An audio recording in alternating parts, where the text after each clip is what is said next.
Welcome to Previously on X-Men, the podcast that looks at X-Men comics, movies, shows, characters, and more. I'm Hilary. I'm Nick. And we're here for a New Year's special. Woo! Today we're going to be talking about Iceman's New Year's resolutions and the follow-up Iceman miniseries from the Marvel Voices Infinity comic. That's right. I love a good Infinity comic. They're good. I'm a fan. Yeah. This is written and drawn by Luciano Vecchio. It debuted on the Marvel Unlimited app on December 30th, 2021. That's right. Which doesn't sound long ago, but it feels was. It actually, very long ago. It was. It's a different world, definitely. The follow-up series was released as Marvel Voices 1 through 4 in June of 2022. Yeah, I read that a physical release is planned for this. I don't think they've printed any of the Infinity comics, and I'm not exactly sure how that's going to work. Because I don't like it. You don't like that they're going to print print it? I'm coming out as not liking it. Oh, that they're going to print it. Yes. You're a negative. Okay. Yeah. All right. I don't know. I feel like the Infinity comic format is really inventively rising to the moment. And then they're just kind of going to, but let's just do it the old way too. Yeah, I don't know. Like, I'm all for going back to analog, but I don't know. It feels like it's trying to put something back in a bottle. That is strange. I know. I read that before I actually started the miniseries. And as I was reading the miniseries, I was like, how would they ever? It's just artistically so interesting, the way that things just morph into each other and stuff. And it also doesn't work in reverse, in my opinion. They've taken a lot of popular stories and put them in that Infinite Scroll format and sort of like jumbled the pages so they fit in that. Yeah. And it's just always so clumsy, you know? Yeah. So, I don't know. We'll see. Maybe it'll be great. Anyway, so this is about Iceman. Yeah. So obviously I have to have Nick here because he's the Iceman guy. I do love an Iceman. Nick would like me to believe that this was a coincidence and that this is just selected for its New Year's stuff. Yeah. But we're going to come across some stuff when we're talking about it that might make you a little suspicious. I know what you mean. And it was a delightful surprise. We're going to find out. Yeah. Do you want to talk to us about Iceman, just in general? Oh, sure. Well, Iceman, of course, is one of the marquee original X-Men. He was created by Jack Kirby and Stan Lee and debuted in X-Men #1 and has remained a mainstay for the most of the course of X-Men history, though not much presence in X-Men the Animated Series, which I always thought was kind of weird. He shows up in that one episode, and it's just kind of odd. You know? Yeah, well, I think they were just going with a different generation of the X-Men, and he's kind of old school at that point. Yeah, I suppose. He got sidelined for a long time, and then I think is sort of back in the fold, which I appreciate. We also meet a character called Ichthalon in this. He was created by Steve Gerber and Jim Mooney. He first appeared in Marvel's Spotlight, number 14, 1973. And the way that he and Iceman sort of interact with each other, I was like, is this like an Iceman foe that I've missed all these years? I looked it up. No, this is his second appearance. The first was in 1973 in Marvel Spotlight number 14. So they just dug him back up. Yes. From the... See, this gets it a little bit of what I noticed in this little run, because it does feel like they just were like, ice-based powers, search, and they found just anybody who could be a villain for this. Yeah, I get that. Anyway, Ichthalon. Right. The ice demon, I guess, is in Fans this. demanded. They needed him back. Bring him back. For our new X-Files segment, where we're looking at a little bit closer at someone associated with it, let's look at Luciano Vecchio. Good choice. Who wrote and did the art for this. Yes. He has an extensive comic career. He's worked on the Darth Vader comic in the Star Wars world. He did Beware the Batman for DC, and for Marvel, he's worked on things like Venom War, Uncanny X-Men, and The Resurrection of Magneto. Oh, good for him. Good for him getting a second chance at life. the new resurrection of Magneto. Another resurrection of Magneto. Yeah. Yeah, well, it's the new year, so it's good for him. Yeah. New year, new Magneto. So, talking about this Iceman run. Let's do it. From 2021. Yes. The way that it started, I was like, is this like a new thing? Because it starts with him being like, so everything sucks. Yeah. But it's a new year. And so I was like, is this now? Is this like everybody's downtrodden and sad and angry? And, but no, just more of the same. Yeah. I'm just going to say it now. I'm an elder millennial. Yeah. And I think that I have a little bit of bleed from Gen X as well. Okay. So I have a heavy dose of cynicism in my personality. Yeah. And I'm really trying with hope, and I'm really trying with like openness and all this stuff.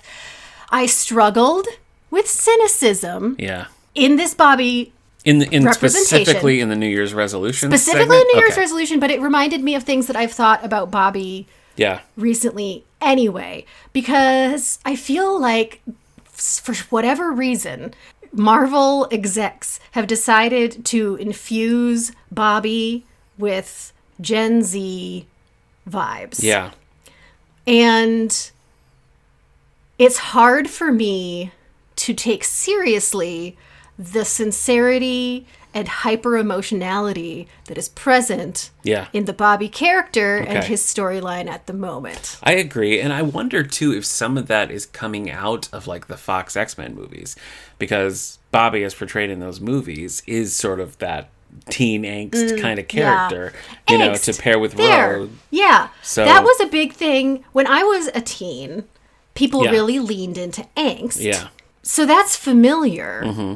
And this is not me criticizing. This is me, like, exposing my underbelly. This is a group therapy session. It really is. Here. Because, like, I read the openness. I read the, like, self-reflection and the unconditional love between all of these, like, people who know each other very well, who maybe don't know each other very well and are still being super, super... And, like, in my head, it's like, yes, this is beautiful. Yeah.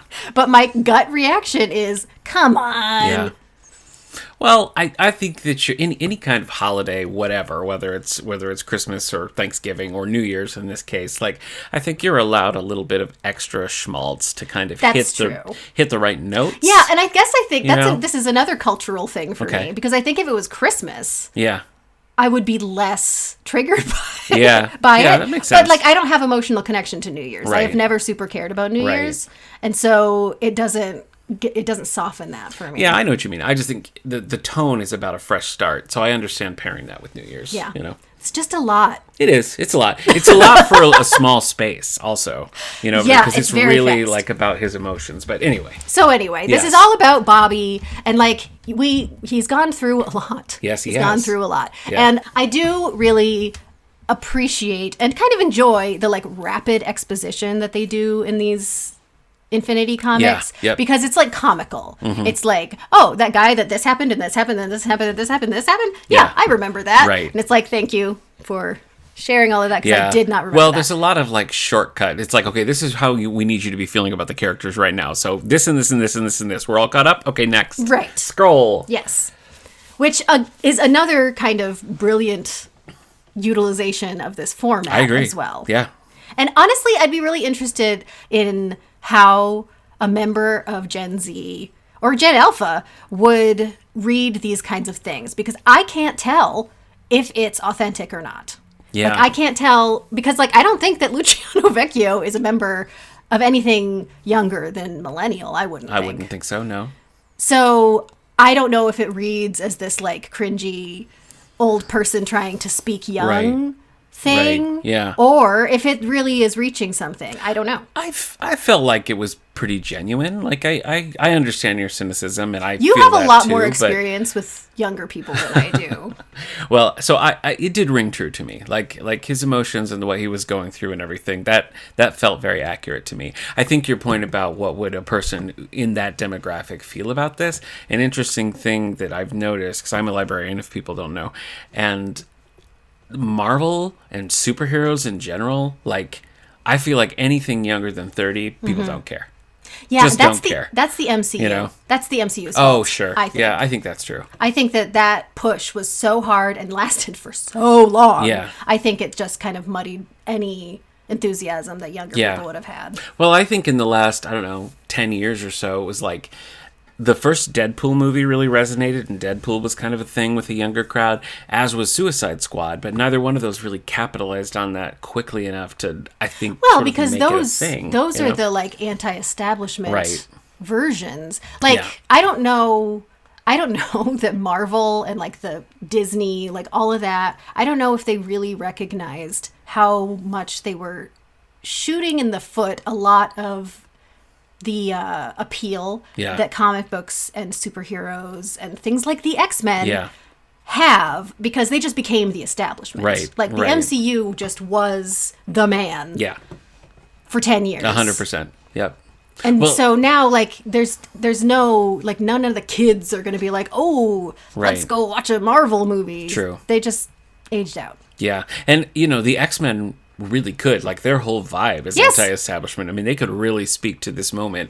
Is Disney capable of that? I don't think so. No. You know what I mean? So, anyway, a lot to talk about in Iceman's New Year's resolutions, as it turns out. It's a new year. This is all of our newness. New year, new previously on X-Men. Okay, so anyway. Okay, yes. Iceman's New Year's resolution. Maybe it's a revolution. We'll find out.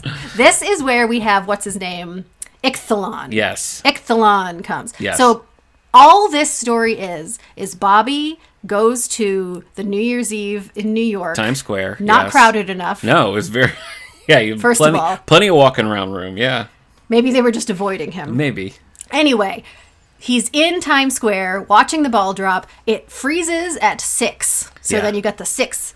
And he's like, this is creepy. Yeah. And it turns out that for whatever reason... Yeah. Perhaps there is a backstory for Ichthalon. Yeah. But Ichthalon has chosen this moment because I guess there's a lot of psychic energy focused on this one moment. Everybody is focused like on the ball drop. And so he's going to... His goal is to cast a spell to go and sort of like suck up all of that energy. Because he's a demon. He's a demon. Is he like a demon, or does he just call himself a demon? Like, what do we know about this guy? Actually, I don't know. Yeah. Okay. I think he's a Buffy level demon. Buffy level demon. Okay, sure. Yep. So Ichthalon has frozen this moment. Right. And for whatever reason, Iceman is not frozen. Yeah.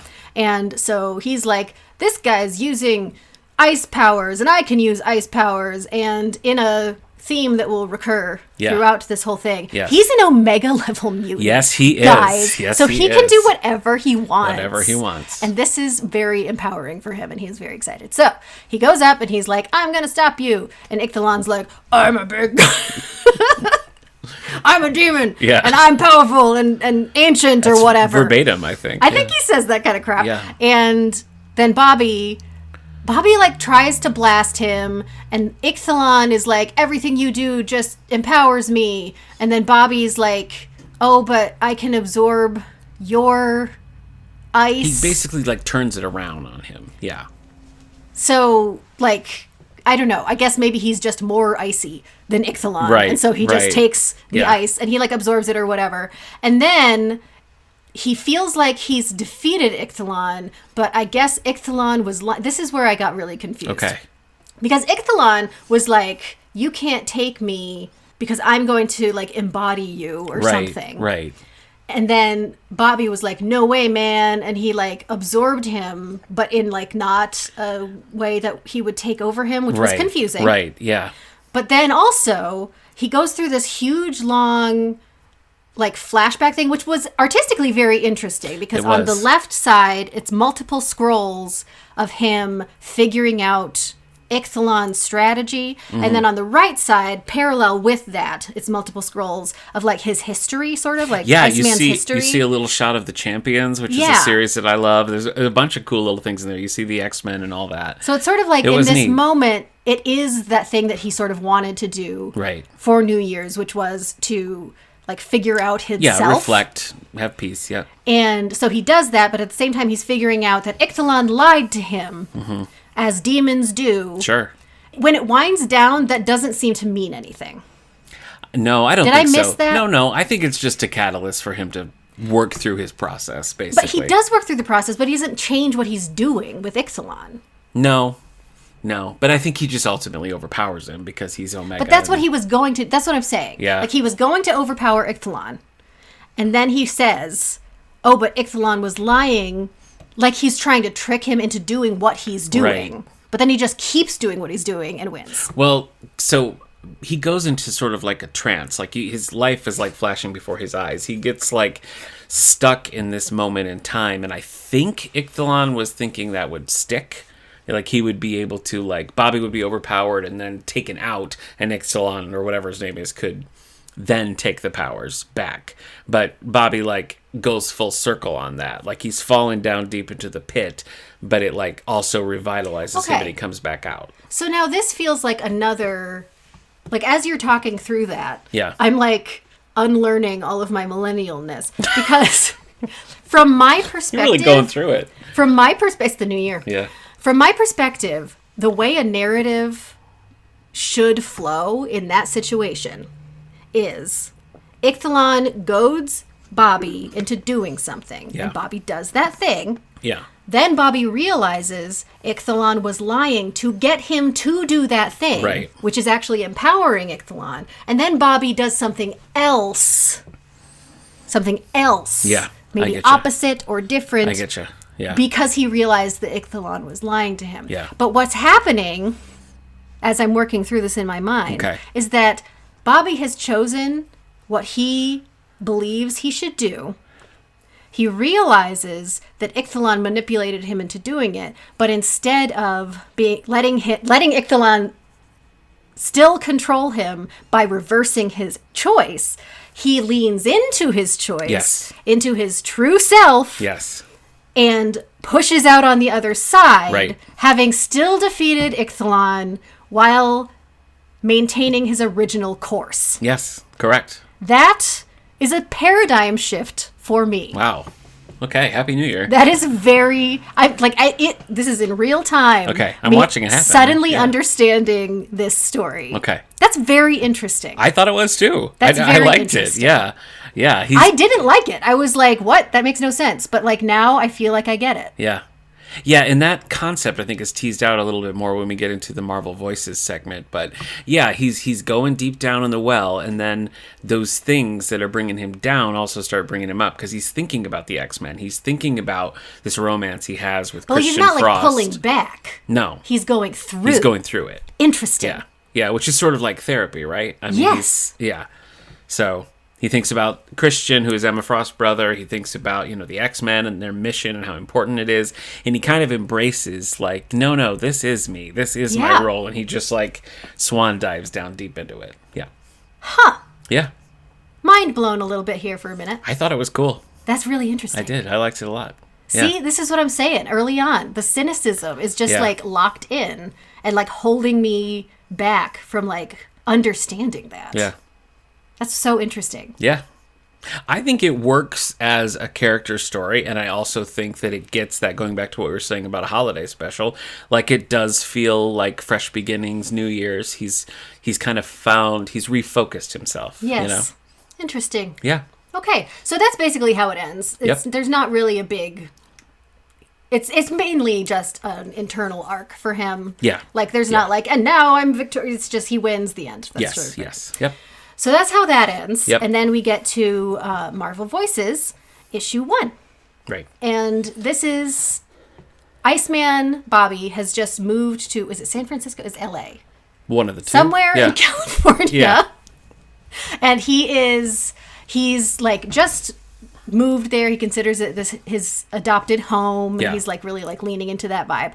And so he is noticing that the people around him are like celebrating him and things. And I guess there was a thing with him. This is a hole in my knowledge. Yeah. He terraformed Mars. Yes, there's a whole thing in the Sword of X, the whole Hellfire Gala. Oh, I skipped that. Okay, so where Magneto is bringing together a group to terraform a certain portion of Mars for mutants to live on. So this is sort of like in conjunction with what's happening in Krakoa. And Bobby was like the linchpin of all of that. So suddenly he's like a top tier X-Men. Like well, that's really funny knows because in one of the later issues of this Marvel Voices, he's with... I forget his name. Is it Romeo who's the Inhuman? Yes.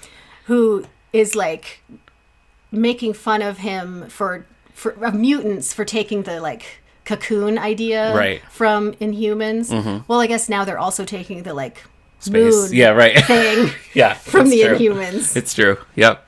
So he's happy that people are like, yeah, Iceman. He's like soaring through, the strand or whatever, and everybody's cheering him.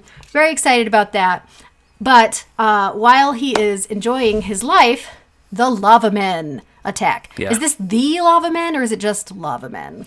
I think like, it's have these happened before? Yes, I think this is the Lava Men we know and love. Yeah. Because the reason I ask is because he's like, oh, it's the Lava Men, but then it turns out that these Lava Men are just golems for this other villain guy. So then that makes me wonder if these are like lava men that have been known, or these are additional lava men. I think you're overthinking the lava men. I think it's fair to say. Yeah. Anyway, lava men. They're men made of lava. Llamas. And llamas. Llama men. Watch out, they spit.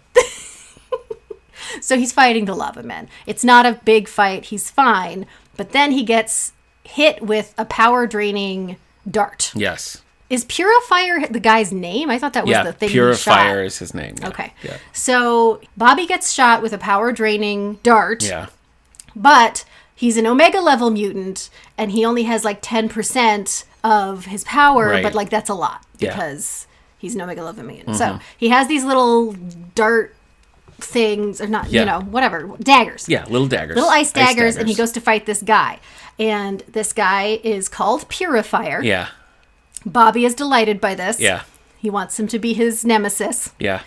But the guy, it's just like another overreaction to Krakoa existing. Right. He's just like, you guys are infesting humanity and blah. His response to Purifier is very funny, and it's there's this like string of humor that pops up throughout this whole run because the lava men are fighting and Purifier shows up, so Bobby sends out these like ice versions of himself to fight them, and he says, which he's done before. Yes, but he says good luck fighting these semi-conscious golems, he says to the lava men, and I just thought that was really funny. It is funny. They are semi-conscious. Yeah. Iceman throughout this battle is like swooping around and saving various pedestrians, whatever. Yeah. One of them is a bearded gentleman. Yeah. Who is besotted. Yes, he is. And then that kind of like moves to the side. Yeah. But as soon as Iceman defeats Purifier, which I think is a pretty simple process. I think I can't even remember how that happened. He just defeats him. But then at the end, this bearded gentleman is like, can I thank you appropriatly? And Bobby's like, oh, sure. Yeah. And they kiss. They have a nice kiss. It's very nice. Bobby's into it. He's like, I could get used to this. Yes, he's liking the idea of being a beloved superhero. Yes, he is. He's a cool Racking look up the too. kisses. He looks very young in this, and I think both his Iceman form and his Bobby form have got kind of a cool vibe. Yeah, he's got kind of like blue accents. Yeah. Instead of just the like solid ice, Right. or like the solid ice with the shorts. Right, or like the classic where he just had boots. Yeah. Like in the early days. So this is better. I like it. So anyway, then we cut to a club. I think it's on Krakoa. Yeah, I think you're right. And he's hanging out with Richter and Northstar and just sort of reflecting on his decision to kind of move away. Yeah. And like he still loves the X-Men, he loves Krakoa, but he needs this time to be apart, to like grow into himself and stuff. And they're all like, yeah, totes. Yep. I also have a similar situation. Yeah. And then they're just sort of gabbing at this Yeah. point, and they talk to Bobby, I guess because Bobby had talked about being kissed by this guy, and so they're on romance. Right. And so they're like, hey, whatever happened to that Christian Frost guy, who, by the way, I did not know existed. Yeah. He Yeah. is Emma's brother. Right. What? Yeah. Why don't I know about this? I don't know. Because I don't care about Iceman, and I think he's an Iceman character. Oh, okay. All right. Anyway. I like how it's like his last name is Frost. Toss him in with Iceman. So, why not? They ask about Christian Frost, who apparently he had kind of like a fling with. Yeah. Longish seemed Yeah. like fling. Yeah, it did. Yeah. And then Bobby's like, yeah, I guess. But I moved on from that. But while they're having this conversation, he lets slip that he is still kind of pining, I think, for this Romeo guy, who's the Inhuman. But it was like a thing where Bobby went back in time. Right. And so now Romeo would still be a kid now. Yeah. So it's like this, you can't. Right. Yeah, and like this Romeo doesn't have it's a whole thing. It's a whole thing cuz like after that whole all new X-Men era when Bobby goes back, he forgets his memories, he doesn't know what's going on. They're slowly coming back to him, so now they're like in different eras and it's a whole thing. So anyway, that's all just chit-chat. Yes. Then who should appear? Yeah. What a coincidence. Yeah. Nick. Yeah. Bobby in this bar shouts out to Angelica Jones, Firestar. Yeah. Oh, hey, long time no see. Yeah. Firestar. Yeah, and she's in full gear too. She's the full Firestar costume. So this is from Spider-Man and His Amazing Friends. Where Iceman and Firestar are the amazing friends of which Of they Spider-Man, speak. yes. And this is a long beloved show. This is my by intro to the our own X-Men. Nicholas. Yeah. I did not know she was in this. I did not know. I didn't know. Believe you. I didn't read this before. I didn't know. But I was delighted. I was very happy when it happened. So Iceman and Firestar are together again. He asks if she's finally moved to Krakoa, and she's like, no, because, I don't super want to, like, separate from my family of humans just to, like, hide with mutants. Right. And this is an interesting thing because this is a vibe that sort of comes to fruition at the end of this run that feels like kind of a transition out of the isolationism of Krakoa. Right. Which I find interesting. Yeah. Sociologically. Yeah.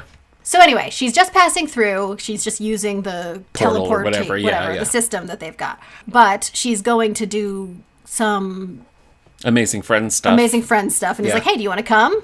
Yep. Nick. And he comes along. Nick. Yeah. I don't believe you. I do. All right. So he goes. Iceman goes, and then they just kind of do some generic superhero stuff. Yeah. There's like buildings falling for some reason. Yeah. There's fire. There's stuff. They're just swooping around and saving people and blah. Someone sort of in the background is like mentions this like empath mutant that they have to help the victims. Right. And then, more superhero things happen. But then something happens to Bobby. I do not fully understand what happens to Bobby. There's a building that's like crumbling, and he's trying to like ice it up, but he falls into the water and is still trying to keep it. Does it like hit him? Is that what? I think he's just trying to keep it propped up, and he gets pushed back in the water, but he keeps pushing with the ice. So he's in the water, and he starts like blacking out because he's overextending himself. Okay, so he's having kind of a weird crisis moment. Yeah. Then a hand reaches through the water and pulls him to the surface. And who is it? Romeo. Adult Romeo. That's right. An age-appropriate Romeo. So now we're in issue 2. Issue 2 starts with they are in bed. That's right. They hop right into the sack. They are in bed. Yep. And Romeo and Bobby are now just like diving back in. Like, it seems like they just like came face to face, and then they were like, let's go. Perfect. This is perfect. And they go, I guess, to Romeo's apartment, maybe? Yeah, I think so. And they're doing all their fun things. And it does seem like they had fun. They had some fun. Yeah. But then they like are going out on like dates and things. And it just seems like kind of a cute little, almost honeymoony situation. Like it's just the two of them living their best life for a little bit. And we learned that Romeo was hopping time streams and dimensions and stuff with the Inhumans and got like locked in this for about a decade, and he found his way back to this timeline. Which this is a little confusing. It is. Because if this is the Romeo that came from the timeline that Bobby is currently in, then he would never have met Bobby. But they kind of throw in some language about dimensions and stuff, you know what I mean? So it sort of feels like there's some... I guess we just have to accept that this is a Romeo who remembers Bobby. And he's talking about like how it was brave of Bobby to like go back in time, like go back to his regular timeline, but forget everything that he learned and like all his emotional growth. Yeah, it was sacrificing like the new version of himself that he had. But as he's aged back into place, like things are starting to trickle back in. It's a little confusing because the Bobby here is meant to be the adult Bobby, but he looks so young. He does look very young. You know, so that's kind of, it throws it off a little bit. Yeah. But yes, anyway, they're out and about on their date. While they're there, they're at some balcony or something, I don't know. But Julian Quintero, who is from Reptile? Yeah, one of the two. Reptile. Okay. He sees Bobby and he comes up and asks for an autograph, and he talks about how inspiring it is to see a superhero who represents us. Yeah. And Bobby's like, oh, so you're a mutant? And he's like, no, LGBTQ, yay. And so he's sort of seeing the impact that he has in that way. Yeah, not just as a superhero, but just like what his popularity and raised profile's bringing out. But then a giant moth monster sure comes. Yeah. So Romeo and Iceman go straight for it. Romeo does end up having sort of like the big victory moment, but for a while it feels a little bit like, why is he here? Right. Yeah. Like Iceman is fighting the kaiju and Romeo is following behind and being like, oh, it feels like he's upset. Bobby makes a big like ice Hulk version of him, and he calls it his Ice Zord mode, which I thought was fun. Romeo jumps onto the moth monster's head and is like, mind melding. Steady, girl. Whoa. And is like, so Bobby starts to wrap up the monster to stop it from moving, and Romeo's like, oh wait, It's actually liking that. Oh, so okay. maybe more with the... Okay. And so I think they call it like a weighted blanket or something Yeah. like that. But it's like soothing him. Yeah. And so then like they freeze him up. And Romeo says that this was a monster that was in the polar ice caps or something. And global warming has started its uncocooning, I don't know, process too early. Yeah. And so it was confused and upset, and that's why it was destroying everything. Mm-hmm. And so now it's frozen again, and they call Sword, and Sword's going to come and handle the situation. Yep. But, relatedly, Iceman has to dash off to the Climate Action Summit to talk about how, while he did terraform Mars, he cannot fix Earth. We have to fix Earth ourselves. I agree with Iceman in this point. Yes. And that's it. So... Yeah. He's a mover and a shaker, this Bobby. Right. That's right. He's got stuff going on. So he's giving his talk, and he gets this emergency notification that his father is sick. This feels very sudden to me. It does, yeah. It does feel quick. But again, we're moving fast. I guess maybe if I was, like, reading Iceman consistently... Yeah. It wouldn't feel like this. Well, also, like, Iceman's parents being awful is, like, from the very beginning. Well, yes, but, like, I mean? Dead. Yeah. But I guess kind of plays into the plot, because what happens is... Iceman doesn't make it in time to see his father before he dies. Yeah. And so he doesn't get to have any kind of resolution. Yeah. He doesn't get to have it out with him. He doesn't get to have a forgiveness moment. Nothing. And his father could have been saved with like mutant meds and technology, and he refuses it. Yes. Yeah, he refuses it. And then Bobby's mother is like, oh, so I guess all your life-saving stuff is just for mutants, not for humans. And I'm like, they tried to give you he said no. What are you talking about? Yeah. So Bobby's in his hometown. He reaches out to an old friend. Always good to be in your hometown. Yeah. Reaches out to an old friend, and whoopsie daisy, falls into bed with Christian. Oh, no, Christian. Yeah. That's not Romeo. Uh-oh. Uh-oh. Issue 3. So, Bobby is dreaming about Loki, and he's woken up by Christian playing the piano. Yes. And they are in Christian's apartment. And so, Bobby has sort of fallen back with Christian, who seems to be like an intensely understanding person. Right, yeah. And when they both have these like chaotic relationships with their father and things. Yes, so they have all that kind of like bonding stuff, but also like Iceman is like, I just needed somewhere to be, to like not talk to people about this and just to like exist by myself. And Christian's like, totally, I've got you. Mm-hmm. And it's just fine with him living there, I guess, for however long he needs to. Whatever. He's just ignoring phone calls, and we're okay with that. We're fine. Bobby's talking about how, like, he is an Omega level mutant, but he never has really reached that full potential he feels, and he thinks this conflict with his father was a thing that was stopping him from being all that he could be. And Christian is like, barf, that's my sister talking. That's just Emma Frost programming to you and your X-Men friends. So I thought that was kind of fun to throw that in there, too. Yeah. Well, I like it because it's another, like that's a capitalist mindset. That's like, be all you can be. Right. Like, maybe not all or just be. Just be. Yeah. So, anywho, they're just starting to kind of, like, vibe again. And Bobby gets pulled away by, ironically, a spell to summon Ichthalon. Yeah. So here's where I thought this was going. Yeah. Because you may recall, in the first issue, in the, like, New Year's issue, Ichthalon was like, you're going to be my avatar. Right. I'm going to possess you. And then he gets defeated. Mm-hmm. This time, when someone is summoning Ichthalon, they accidentally, at this point, feel that they have summoned Bobby. And so I was like, okay, so is Ichthalon actually, did he succeed in like that never crossed Bobby? My mind, but that would have been interesting. This was not a thing at all. No, it wasn't. This was all in my head. It wasn't, entirely in my head. Yep. So anyway, Damon the second. The second, yeah. Okay. I don't know. That's what he's called. Damon has...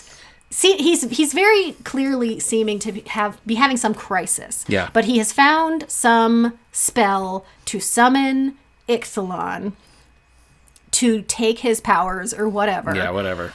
It turns out that to do this, he has captured Loki. How he captured Loki, we do not know. Unknown. Unclear. But Loki tricked Damon into summoning Iceman instead of Ichthalon so that he could use Iceman to free himself. Right. This is neither here nor there, but the Alligator Loki Infinity comic is choice. Check it out. It's a good time. Is it better or not as good as Jeff? Oh, I like it better. My favorite will always be Spider-Bot, and there's not enough of that. But Alligator Loki is ongoing and is very fun. Okay, all right. People like Loki. They do. So, okay, Loki is talking to Iceman, trying to talk him through how to stop this kid, while simultaneously belittling this kid for doing magic wrong. Mm-hmm. He says something about putting away his spell zine. Yeah. Which I thought was fun. Yeah. So they figure out, they get Loki out, but then Loki is still chained, and so he can't use his powers. Damon transports them to another kind of realm that is supposed to combine. It's like a blood magic thing, and so it takes from their bloodlines. Yeah. And so what it turns out to be is Jotunheim, but it's not real Jotunheim. It's like a realm. And a frost giant who is both like representing Loki's father, for the frost giant king guy, but it turns out that it has Bobby's dad in it too, and so it's like belittling Bobby, right? And they're in Jotunheim, and the only structure is an ice version of Bobby's childhood home. So this is psychological warfare, is what's happening here. Yeah. So Bobby immediately is like, I can't do this. Yeah. This is crazy. I can't handle this. He says like, oh, so you're using my dad to like unsettle me? Yeah. Well, it's working. Yeah. Yeah. So he's freaking out. Loki can't use his magic because he's still bound. Yeah. And Loki does this whole dramatic thing where he was like, I will transfer the god magic. He takes his like crown thing. His tiara. And puts it onto Bobby. Yeah. And he takes this staff and he gives it to Bobby. And it's a whole big thing. And Bobby becomes this like Iceman Loki. Iceman king god thing. And so he goes, he defeats the frost giant dad guy. And in the process, he's saying all the things. Because the frost giant dad is talking as if he's Bobby's father. Yes. And so Bobby's confronting him and saying the things he didn't say and everything. So again, it's actually very helpful. Yeah, he's getting a lot of closure. Yeah. So thank you, Damon, for this opportunity. But he defeats him, feels closure, happy. So that's all done. Yeah. Loki then is like, okay, we're going to take care of this guy. Because, like, Loki feels that the only way to, like, break the magic is to kill Damon. Right. And Bobby's like, no, we must forgive him. Yeah. Which, again, wonderful. Yeah. True. It's a good, spirit of forgiveness. I believe in this. Yes. Cynicism. Yes. Anyway, so that happens. Iceman is going to take Damon to Christian because he's like, this is just some kid who's having a crisis, and Christian, I guess, can help him. I don't know enough about Christian to understand that. I don't either. And Loki's like, oh, and by the way, I never transferred my powers. That was just you all the time. Bye. Bye. So it was just to galvanize Bobby. Yeah. Yes. And it worked. Yep. And so now Bobby is confident and is like, nothing can go wrong now. Yeah. But Black Winter is coming. Which is a Thor thing. We don't have to get into it, but that's a thing that Thor was dealing with, and it's like infecting people. So now Bobby's in it. And that brings us to issue 4, our final issue. So here, we jump straight into a battle. It's in Los Angeles. Captain America, Iron Man, Black Panther have been fighting Tyros, who's a former herald of Galactus. Right. And I guess this must be kind of at the, immediately after the Thor stuff, the Black Winter stuff. Because they say that Tyros has taken a shard of the Black Winter, is what it's called. Yes, yes. A shard of the Black Winter thing that was defeated and is empowering himself with it. Black Winter is like a cosmos eater. Like, it goes out there and just, destroys. Okay. So there's a piece of it that Tyros has. So there's a piece of it left. Yes. Tyros goes on this whole thing. He's like, I'm going to destroy everything that exists, and I will be the only thing that remains. Why is this a thing people want? I don't know. I can't tell you. Why? No, I don't know. So, fine. He's bad. Captain Marvel's there. Thor and Silver Surfer come because they decide they need the power cosmic. Yeah. We get a cute little thing with Iceman. Oh, Iceman. When Iceman shows up, he's like, I got this. You really should call me more when this kind of thing happens. Yeah, because we see Captain America, Iron Man, and Black Panther are all in this fray. You know what I mean? So it's like whole of the Avengers. This is they're all beaten up. Yeah. They've been at this for a while. Yeah. And Iceman shows up and is like, ice powers, what are you doing? Right. Yep. So there's a cute little scene with Iceman and Silver Surfer, like, back to back with their, like, bald heads. Yes, and that, and yeah. And if this were a traditional print comic, that would absolutely be a splash page, yes. you know, because it's just like, haha. So that's cute. It is. There's actually not a lot other than that, though, because I don't think they necessarily use the power. Does he help him with the power? I don't know. Yes. But anyway, the point is, Iceman does sort of the same kind of thing that he did with Ixalan. Yeah. Where he, like, absorbs parts of him and, like... He kind of taps into the Omega level. And yeah, so and he isolates the particle that Tyros was using. And we don't really see the end of that because Bobby goes, like, hyper Omega, which he does periodically, but it's like every time it's like a level higher. Right. And he doesn't know how to handle it. Right. And so he goes nuts and ends up freezing time at like I don't know. It's like this weird cosmic... Yeah, but it's almost like... It's not like, oh, time is frozen. It's like he freezes time and enters some sort of realm is what it feels like to me. But it's like, you know what I mean? Isolated to around himself. Right. I don't know. It's pretty unclear, which I think is intentional because I think it's just him kind of being crazy.